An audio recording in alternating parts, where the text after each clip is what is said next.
আসসালামু আলাইকুম। আশা রাখি সবাই ভালো আছেন।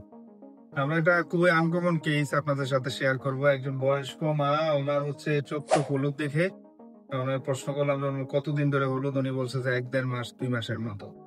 তো আমি একটা আল্ট্রাসাউন্ডও দেখলাম, বসুরহাট থেকে আসছে। ওটাতে লেখছে suggestive of normal study. Suggestive of normal study কিভাবে লেখে আমার মাথায় ধরে না।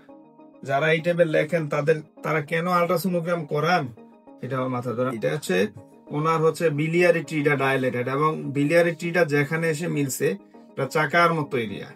এই চাকার মতো স্পষ্টত এটাকে বলা হয় ক্লাডস্কিন টিউমার বা কোলাঞ্জিও কার্সিনোমা, যেটা হচ্ছে হাইলার কোলাঞ্জিও কার্সিনোমা আর কি, দুইটা নাম। তো আমরা কিভাবে পাইলাম? আমরা স্ক্যান করাই। এই যে দেখেন বিলিয়ারি ট্রিটা ডায়ালেটেড, বিলিয়ারি ট্রিটা যেখানে যে সংযোগ স্থল হয়েছে এটা একটা চাকা। এবং আমি যখন ভাস্কুলারিটি দিলাম, দেখেন এটাতেও এই যে ভাস্কুলারিটি চলে আসতেছে। তার মানে এটা ভাস্কুলারিটি, এটা কোনো থ্রম্বাস না। থ্রম্বাস হলে ভাস্কুলারিটি আসতো না। এবং ভিতরে ভিতরে স্পেস আছে। তো এটা বিলিয়ারিটি পুরাটাই ডালেট এবং একটা সিস্ট আছে। উনি যদি পুরাটা না পাইতো, সিস্ট দেখে তো বলা যাইতো যে হেপাটিক সিস্ট আছে।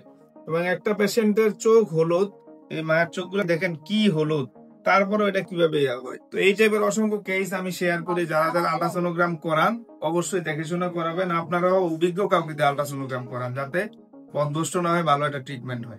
Dark in the dark, shiny holography. Thank you, Daka.